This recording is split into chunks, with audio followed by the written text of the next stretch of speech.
Earphones के mic को use करके वीडियो बनाना स्टार्ट किया। हमारे एक्सपेरिमेंट्स को, हमारी वीडियोस को लोग तमाशा समझते थे। 6 महीने तक मैंने जो वीडियोस बनाई उस पे जो व्यूज थे वो 100, 200, 300 इस रेंज में आते थे। जो काम मैं कर रहा था, जो रास्ता मैंने अपनाया गाइस, वो एक्चुअली में सही नहीं था। मैंने 80 चैनल्स बना लिए, मेरा सब कुछ खत्म हो चुका था। मैंने डिसाइड कर लिया कि यार मुझे यूट्यूब चलाना ही नहीं है। आपका जो बच्चा है उसने IIT से बीटेक करी है और अभी वो क्या कर रहा है यार, ये सब मतलब कैमरा वैमरा लेके कहाँ घूम रहे हैं। अब आता है गाइस सबसे इंटरेस्टिंग पार्ट और सबसे चैलेंजिंग पार्ट भी। हेलो गाइस, मैं हूं अमित। भाई मंच दूसरा है लेकिन अंदाज वही है। आप में से ज्यादातर लोग मुझे वैसे तो क्रेजी XYZ के नाम से जानते होंगे, लेकिन अगर जिनको नहीं पता है कि ये क्रेजी XYZ क्या है तो भाई सिंपल है, यूट्यूब पर जाओ, सर्च करो क्रेजी XYZ, आपको हमारा चैनल मिल जाएगा। हमारे यूट्यूब पर 21 मिलियन सब्सक्राइबर्स हैं। लेकिन गाइस बात ये नहीं है, मुद्दे की बात ये है कि ये जो 21 मिलियन सब्सक्राइबर्स हैं ये किसी टाइम में जीरो भी थे। और 0 से 21 मिलियन सब्सक्राइबर्स तक का जो सफर है वो किस तरीके का रहा, क्या क्या चैलेंजेस आई, मेरी जिंदगी जो है उस टाइम पर कैसी रही, उस सब के बारे में आज हम बात करने वाले हैं। गाइज मेरी कहानी की शुरुआत हुई राजस्थान के अलवर जिले के एक छोटे से गांव से। और हमारे इंडिया के गांव में अक्सर यार एक प्रॉब्लम रहती है कि लोगों की जो माइंडसेट है वो आज और कल तक ही सीमित रहती है। वो लॉन्ग टर्म का जनरली नहीं सोचते हैं और उसकी वजह से जनरली कुछ बड़ा नहीं कर पाते। भाई मेरे साथ भी सेम वही केस था। मेरी स्कूलिंग गांव के एक लोकल स्कूल से हुई, जहां पर एक्चुअली में हम लोग जमीन पर बैठकर ही पढ़ा करते थे। जो दरी पट्टी बिछाते हैं तो नीचे फर्श पर बैठते हैं, कोई ऐसा हाई फाई स्कूल नहीं था। मैं अपने स्कूल में बढ़िया से टॉपर था, एकदम मजे में जिंदगी चल रही थी। स्कूल के बच्चे मुझे साइंटिस्ट बुलाते थे, सब बढ़िया चल रहा था। मेरे पेरेंट्स ने मेरा जो एडमिशन है वो एक इंग्लिश मीडियम स्कूल में करा दिया। जहां पर मैं अपने हिंदी मीडियम में टॉपर हुआ करता था, वहां पर दूसरे स्कूल में जाते ही मैं नीचे से टॉपर बन गया। लगभग 5-6 महीने का टाइम लगा मुझे इंग्लिश में अडेप्ट करने में।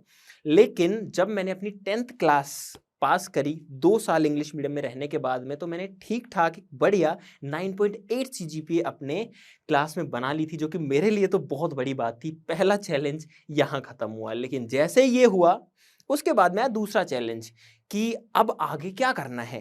तो मेरे जो पेरेंट्स हैं वो टीचर्स हैं, मदर एंड फादर बोथ। तो उन्होंने मेरे को गाइडेंस ये तो जरूर से दी थी कि कौन सी पढ़ाई करने पर क्या होता है, कौन सा सब्जेक्ट लेने पर आप क्या बन सकते हैं। जैसे कि अगर आपको डॉक्टर बनना है तो बायो लेना है, इंजीनियर बनना है तो मैथ्स लेना है। मेरा थोड़ा साइंस में इंटरेस्ट था, मैंने आपको बताया कि मुझे स्कूल में पहले साइंटिस्ट भी बुलाते थे।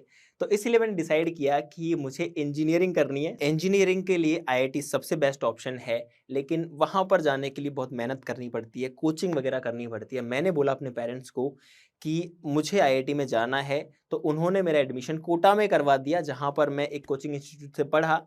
वहां पर अपने चैलेंजेस थे, लेकिन वो पढ़ाई वाली बात थी जिसमें मुझे ज़्यादा प्रॉब्लम्स नहीं थी। और मैंने 12th क्लास के साथ में IIT में एडमिशन ले लिया। IIT रुड़की में मेटलर्जिकल एंड मटेरियल्स इंजीनियरिंग में मेरा सिलेक्शन हो गया बीटेक के लिए, और मेरा जो एक ड्रीम था वो पूरा हो गया। उसके बाद में IIT में पढ़ाई अपनी जगह बहुत सही है, लेकिन फिर भी मैंने एक चीज़ रियलाइज़ करी, जो कि अगर आप कॉलेज में हैं तो आप लोगों ने भी करी होगी, कि अक्सर ये होता है कि हम पढ़ते जितने टाइम है उसके अलावा मुझे लगता है कि आधे से भी जो ज़्यादा टाइम है वो फ्री रहता है और वो काइंड ऑफ वेस्ट हो जाता है।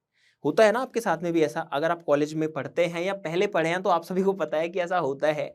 मेरे साथ भी हो रहा था, IIT में भी हो रहा था। तो मुझे लगा कि यार इस टाइम को जो है वेस्ट नहीं करना है, इस टाइम को प्रॉपरली यूटिलाइज करना है। लेकिन समझ में ये नहीं आ रहा था कि क्या करना है। अब मैं आपको बताता हूँ कि करना क्या होता है ऐसे केस में, जो मैंने भी किया।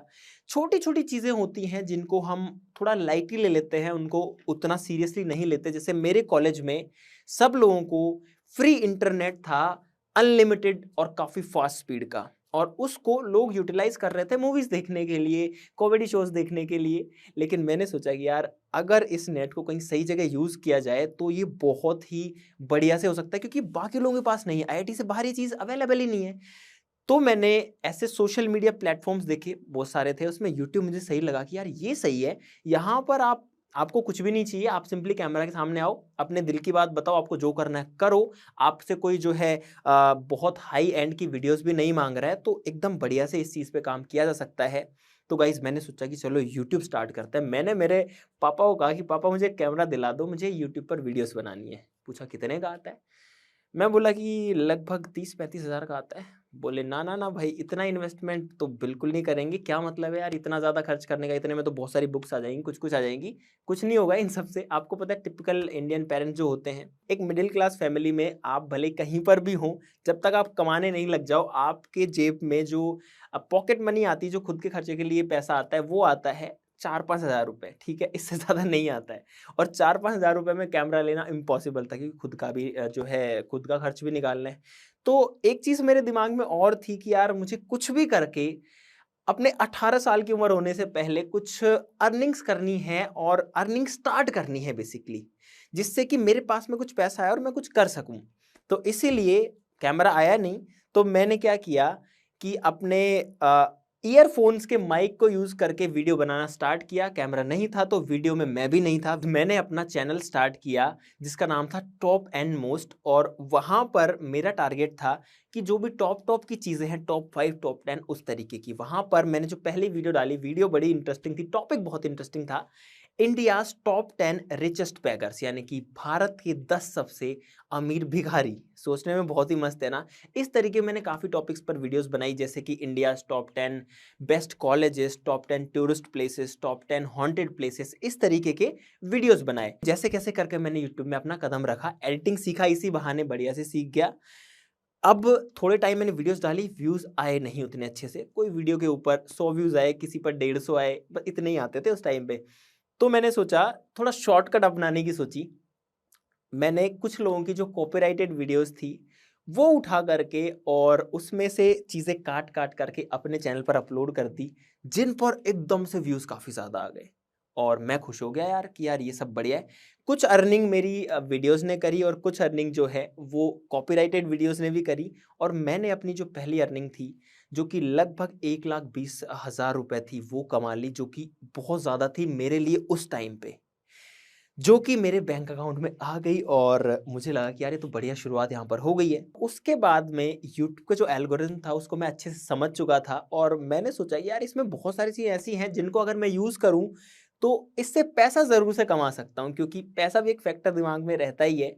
तो मैंने क्या किया कि कई म्यूज़िक कंपनीज़ के, कई बड़े-बड़े लेबल्स के बहुत सारे सॉन्ग्स हो गए और बहुत सारे टीवी शोज़ हो गए, अवार्ड शोज़ हो गए, उनको अपलोड किया यूट्यूब पर दूसरे-दूसरे चैनल्स बना करके।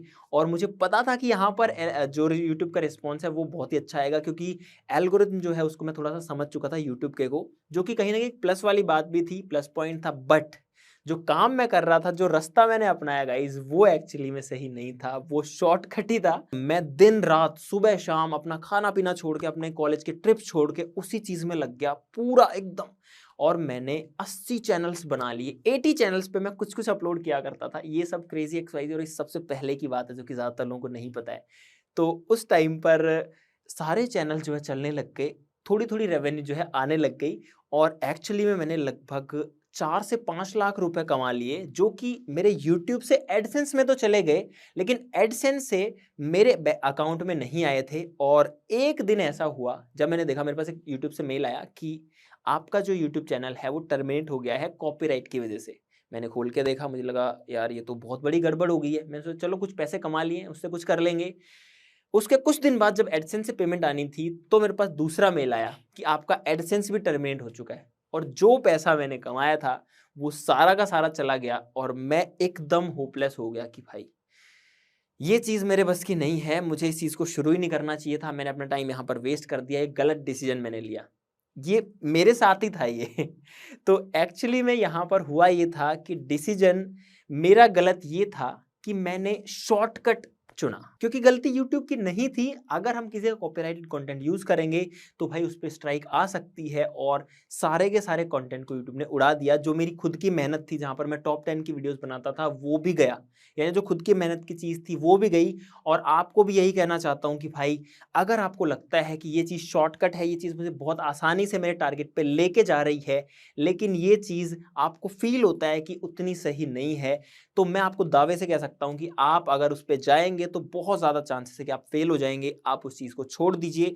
रास्ता थोड़ा-सा मुश्किल हो, थोड़ा-सा कठिन हो, उसी को चुनिए, लेकिन वो जो चीज़ है आपको एक स्टेबल पोज़ीशन पर लेकर जाएगी। और आप अगर वहाँ पहुँचेंगे तो उसके बाद में आप बहुत तेज़ी से ग्रोथ कर पाएँगे। ये मेरी खुद की लाइफ़ का एक्सपीरियंस रहा है। तो वहाँ पर मेरा सब कुछ खत्म हो चुका था। मैंने डिसाइड कर लिया कि अब यार मुझे यूट्यूब चलाना ही नहीं है। मैंने सोच लिया मुझे करना ही नहीं है यूट्यूब, ये मेरे काम की चीज़ ही नहीं है। ये मेरे साथ ही हो रहा था। अब मैं सोचता हूँ तो मुझे बहुत अजीब-सा लगता है ये चीज़ सोच के। तो लगभग 2 महीने में शांत रहा, मैंने कुछ नहीं किया, यूट्यूब का नाम भी नहीं लिया क्योंकि इतना तगड़ा झटका लगा था ना यार वो। लेकिन उसके बाद में वो जो कीड़ा है दिमाग में वो तो चलेगा। जब इतनी चीज़ें यूट्यूब की समझ ली, इतनी चीज़ें सीख ली, एल्गोरिथम को समझ लिया, तो कीड़ा फिर से चला दिमाग में कि यार इतना कुछ पता है, इसको वेस्ट तो नहीं होने देना चाहिए। लेकिन तब मेरे पास में एक एडवांटेज आ चुका था कि थोड़ा-सा पैसा मैंने यूट्यूब से कमा लिया था और उसकी मदद से मैंने सोचा कि यार एक काम करते हैं, चलो फिर से यूट्यूब में घुसते हैं और अब मैं जो भी करूँगा उसमें कोई शॉर्टकट नहीं लूँगा, उसमें कोई भी आसान रास्ता नहीं लूँगा। जो करूँगा अपनी मेहनत से करूँगा, होगा तो होगा, नहीं होगा तो नहीं होगा, लेकिन मैं अपना 100% दूँगा। और मैंने डिसाइड किया कि अब मैं कुछ ऐसा कंटेंट बनाऊँगा जिसमें मैं खुद रहूँगा और पूरा जो ऑडियो वीडियो है सब कुछ मेरा खुद का रहेगा। मैंने ये प्लान किया कि 100 वीडियोज़ मुझे बनानी है कम से कम, क्योंकि मुझे पता था कि यूट्यूब 5, 10, 15, 20 वीडियोज़ बना करके नहीं चलता है। गाइज़ हमारे जीवन में ज़्यादातर जो चीज़ें होती है हम उसको थोड़ा-सा करते हैं और होपलेस हो जाते हैं और उसको छोड़ देते हैं। लेकिन ये चीज़ लगभग हर चीज़ में ही वैलिड है, यूट्यूब में तो कुछ ज़्यादा ही है कि अगर आपको फेलियर मिल रहा है तो इसका मतलब ये नहीं है कि आपको छोड़ देना चाहिए होपलेस होकर के। ये आपको जानबूझ करके यूट्यूब देता है, आपको व्यूज़ जानबूझ करके नहीं देता है क्योंकि उसकी बहुत सारी मजबूरियाँ हैं, वो हर किसी को व्यूज़ नहीं दे सकता। लेकिन अगर आपकी वीडियोज़ पर रिस्पॉन्स अच्छा आएगा, अगर लोग आपकी वीडियोज़ में इंटरेस्ट लेंगे, तो आपको ज़रूर से जो है यूट्यूब ग्रोथ करेगा, टाइम ज़रूर से लेगा उसमें। तो ये चीज़ की मुझे पहले से समझ थी कि कुछ ऐसा होने वाला है। अच्छी बात ये थी कि मेरे पास थोड़ा-सा पैसा था, जो कि मैंने यूट्यूब से कमाया था और उसकी मदद से इस बार जो है मैं कैमरा खरीद पाया फाइनली। मेरे पास में एक कैमरा और एक माइक आ गया। तो अब मैं फ्री था वीडियोस बनाने के लिए, लेकिन चैलेंजेस यहाँ खत्म नहीं हुए क्योंकि बात वही है कि लाइफ होती ही कुछ ऐसे है, सभी की ही ऐसे होती है कि सोचते कुछ हैं, लेकिन एक प्रॉब्लम सोल्व नहीं होती, दूसरी उससे पहले खड़ी रहती है, तैयार रहती है। मैं जब कैमरा के सामने खड़ा हुआ, मैंने देखा कि यार मुझे तो कैमरा में बोलना ही नहीं आ रहा, क्योंकि मैं बहुत ही इंट्रोवर्ट था उस टाइम पे। किसी से बात करने में मुझे बहुत दिक्कत होती थी। मैं अपने आप को अच्छे से एक्सप्रेस नहीं कर पाता था, जो कि अगर आप कहोगे कि यार अमित भाई ये आप क्या कह रहे हो? भाई ये एक्चुअली में मेरे साथ में केस था। अभी मैं जितना जो कुछ बोल रहा हूँ, ये बहुत टाइम की बात है और बहुत टाइम दे कर के ऐसा हुआ है गाइस। लेकिन उस टाइम एक्चुअली में ऐसा था कि मैं कुछ भी नहीं बोल पाया कैमरा के सामने और मैंने जो-जो चीज़ें बोली जब मैंने उसको एडिट पे डाला, मैंने देखा मुझे इतना बेकार लगा कि यार इस वीडियो को कौन देखेगा? ये डालने लायक ही नहीं है। जो फर्स्ट वीडियो थी जो कि अभी भी यूट्यूब पर है। तो मैंने भाई एक तिकड़म लगाया। तिकड़म क्या था कि ऑडियो हटा दो तो किसी को सुनेगा ही नहीं कि वीडियो में था क्या चीज़। तो वीडियो की जो ऑडियो है मैंने सारी हटा दी, थोड़ा-सा पार्ट रखा शुरू में आखिरी में और पूरे में म्यूज़िक लगा करके वीडियो बना दी। वीडियो की क्वालिटी अच्छी थी क्योंकि कैमरा से शूट हुई थी और एडिटिंग बढ़िया थी क्योंकि मैं सीख गया था उस टाइम पर। लेकिन मेरा जो कॉन्फिडेंस लेवल था वो उसकी वजह से कुछ डाउन ही आ गया कि नहीं यार मैं तो कर नहीं पाऊँगा इस तरीके से तो। लेकिन वो जो चीज़ मैंने डिसाइड करी थी कि मुझे कम से कम 100 वीडियोज़ यूट्यूब पर बनानी है, उससे पहले नहीं छोड़ना है। वो चीज़ दिमाग में आई कि यार अगर मैं अब इसको छोड़ दूँगा तो पिछले पुराने टाइम की सारी मेहनत मेरी वेस्ट हो जाएगी, उसका कोई सेंस नहीं बनेगा और वो जो टाइम है वो मुझे वापस से कभी भी नहीं मिलने वाला है। तब मैंने डिसाइड किया कि भाई जो कुछ हो, चाहे मुझे बोलना आए, चाहे ना आए, चाहे मेरी वीडियोज़ कोई देखे या ना देखे, मुझे वीडियोज़ बनानी है और यूट्यूब पर डालनी है। 100 वीडियोज़ तो बनानी है, उसके बाद में मैं सोचूँगा कि अब आगे कंटिन्यू करना है या नहीं करना। इस तरीके से शुरुआत हुई और मैं वीडियोज़ डालना शुरू किया। व्यूज़ की अगर बात करें, तो पहली वीडियो के ऊपर व्यूज़ आए कुछ 25-30 व्यूज़ एक्चुअली में। मैंने कहा यार ये तो बहुत बड़ी प्रॉब्लम है। मैंने वीडियोज़ को हर जगह शेयर किया। व्यूज़ जैसे-जैसे करके 200 पहुँच गए, लेकिन 200 व्यूज़ 200 व्यूज़ से ऊपर बिल्कुल नहीं जा रहे थे।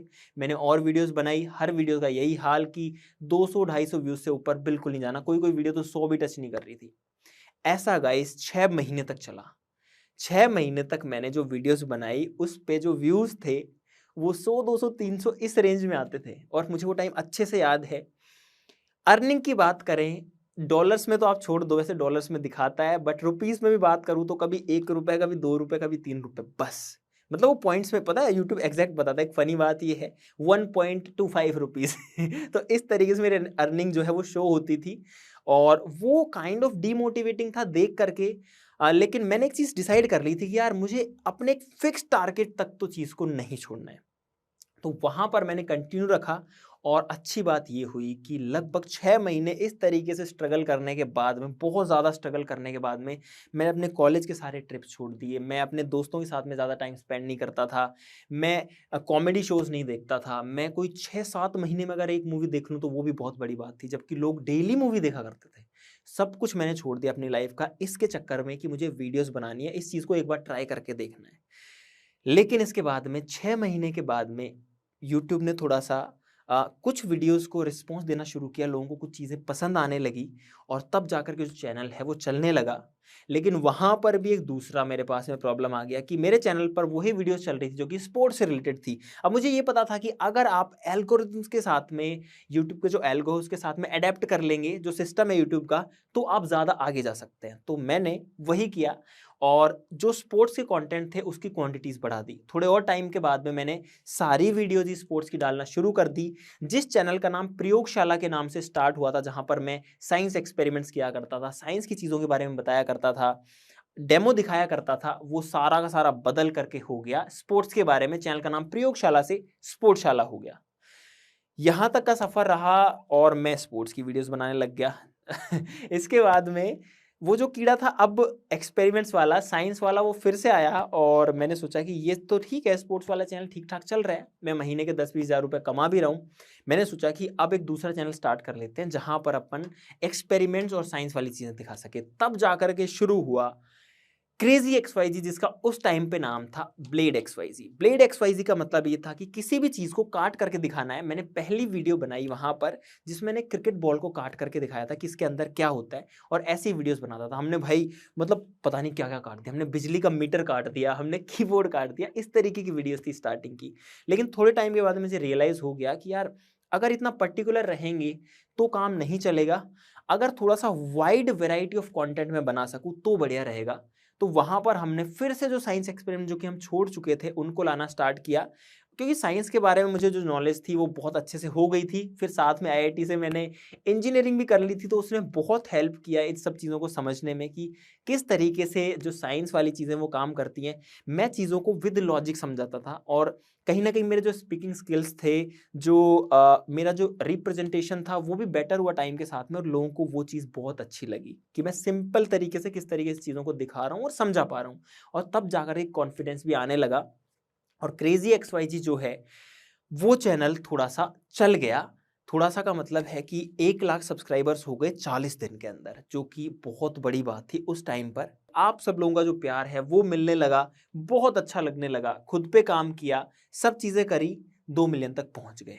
लेकिन भाई तब फिर जो है एक बार ज़िंदगी में उतार-चढ़ाव आ गया, क्योंकि उस टाइम पर मेरी जो कॉलेज थी वो कंप्लीट हो गई और अब मेरे सामने बहुत बड़ी दुविधा आ गई कि मुझे अब क्या करना है। जब मेरा कॉलेज कंप्लीट होने वाला था तो बहुत सारी कंपनीज़ प्लेसमेंट के लिए आ रखी थी और मुझे अच्छा खासा जो है पैकेज भी मिल रहा था। उस टाइम के हिसाब से मुझे लगभग 18 लाख पर एनम का ऑफर भी मिला था। दूसरा ऑप्शन ये था कि यूपीएससी की प्रिपरेशन करी जाए और आईएएस बनने की तरफ एक कदम रखा जाए। लेकिन मुझे लगता था कि अगर मैं वो चीज़ भी करूँगा और अगर मैं उसमें सक्सेसफुल भी हो जाता हूँ तो उसके थोड़े दिन बाद में मैं फिर से बिज़नेस वगैरह की फील्ड में आ जाऊँगा। तो इसलिए मैंने सोचा कि यार ये तो अभी छोड़ते हैं अभी के लिए। लास्ट ऑप्शन था मेरे पास में यूट्यूब, क्योंकि यूट्यूब से मैं उस टाइम पे मुश्किल से 40-50 हज़ार रुपए निकाल पा रहा था, जो कि बाकी चीज़ों से बहुत ही कम था। वो भी कुछ फिक्स नहीं था, ऊपर-नीचे होता रहता था। बहुत हाई रिस्क वाली चीज़ थी। उसको as a full time job की तरह या फुल टाइम वर्क की तरह करना। लेकिन अच्छी बात ये थी कि इस फील्ड में मैं थोड़ा-सा एक्सपर्ट भी हो चुका था। इस फील्ड में मुझे मज़ा बहुत आता था। बाकी जो चीज़ें थी, जॉब है वो काइंड ऑफ बोरिंग जैसी चीज़ है, लेकिन यूट्यूब में अगर आप एक्सपेरिमेंट्स की वीडियोस बनाते हो तो भाई बोर वाली चीज़ तो नहीं है। और वो जो टाइम था उस टाइम मुझे फ़ील हो रहा था कि हाँ, यहाँ पर जो है मुझे गाइड करने वाला कोई नहीं है। अगर मैं घर वालों से पूछ रहा हूँ, मेरे पेरेंट्स से पूछ रहा हूँ, तो वो मुझे कह रहे हैं कि या तो जॉब करो या फिर यूपीएससी की प्रिपरेशन करो। यूट्यूब के लिए बिल्कुल मना, सख्त मना। अब यहाँ पर उन्होंने जो गाइडेंस दी, गलती उनकी भी नहीं है, क्योंकि यूट्यूब उनके लिए इतना नया था कि उनको पता ही नहीं था कि ये चीज़ आगे किस तरीके से एक्सपेंड कर सकती है। उन्होंने सख्त मना किया कि यूट्यूब नहीं करना। लेकिन भाई मैंने रिस्क लिया और रिस्क उस टाइम पर वो काफ़ी बड़ा था। अगर चीज़ें सही से काम नहीं करती तो मुझे नहीं पता कि मैं आज क्या कर रहा होता, लेकिन इतना मुझे विश्वास था कि एक चीज़ अगर फेल होती है तो मैं दूसरी कुछ ना कुछ बिल्डअप कर लूँगा। और गाइज़ आप लोगों को भी ये समझना चाहिए कि जब आपके सामने ऐसी सिचुएशन आए कि आपको एग्ज़ैक्टली क्या करना है, जब आप कई चीज़ों में कन्फ्यूज़्ड हो, तो भाई सबसे सिंपल ऑप्शंस ये है कि आपके पास में जो भी चीज़ है आप स्टार्ट तो करो यार उस चीज़ को। ऐसा नहीं है कि बस सोचते ही रहेंगे, अगर आप सोचते ही रहोगे तो कुछ भी नहीं कर पाओगे।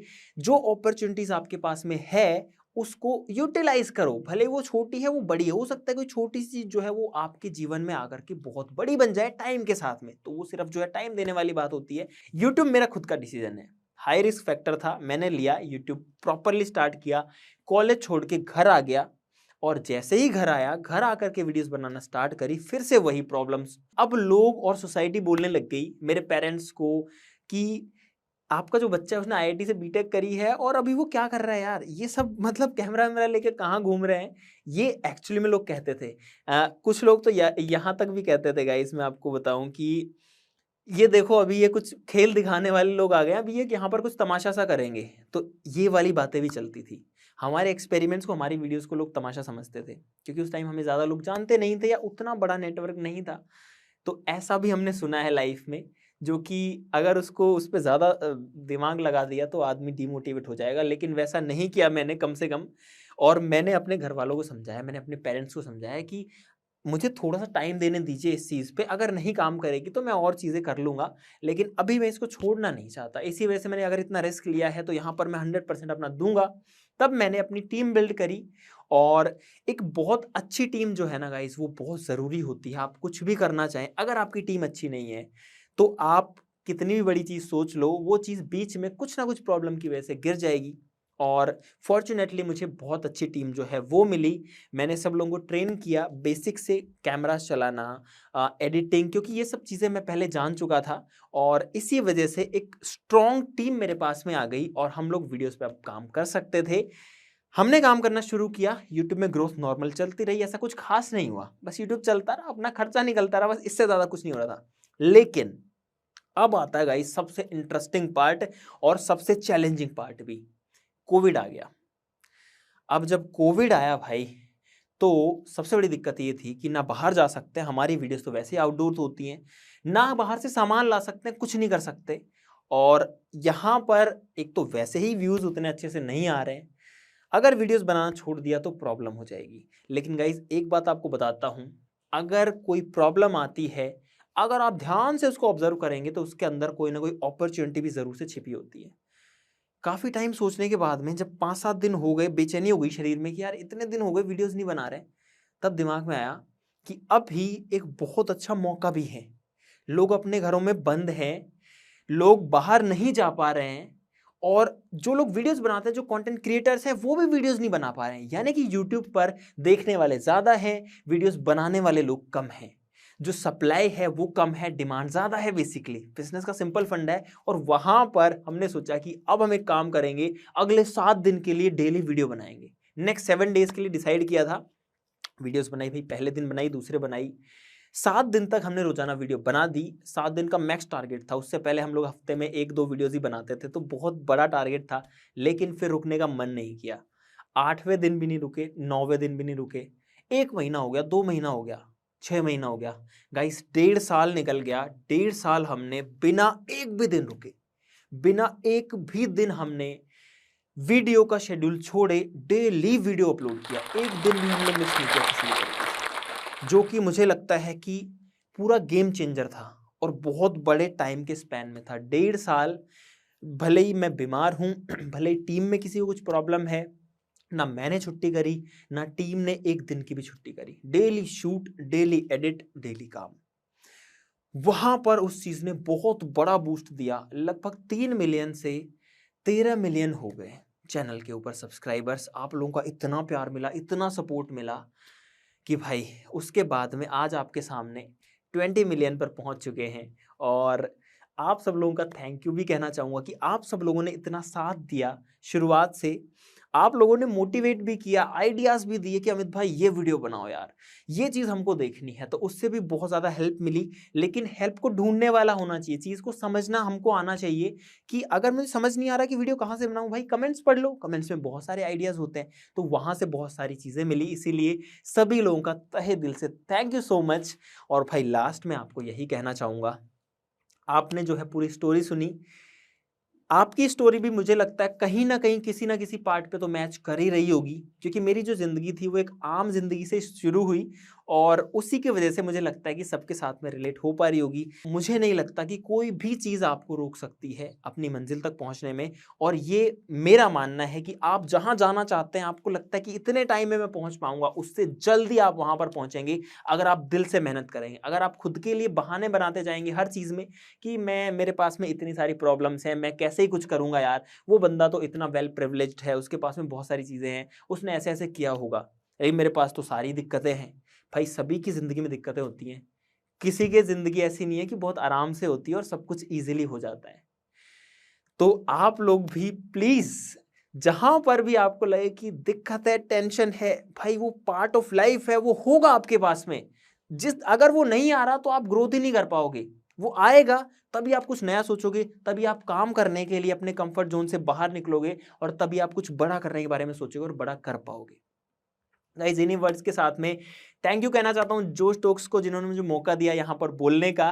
थैंक यू सो मच, आप सभी लोगों का तहे दिल से धन्यवाद, क्योंकि जो कुछ है, जो कुछ आज हम हैं, हमारी टीम है, जो कुछ क्रेजी XYZ है, वो आप सब लोगों की वजह से है। अगर आप नहीं होते तो ये कुछ भी नहीं होता।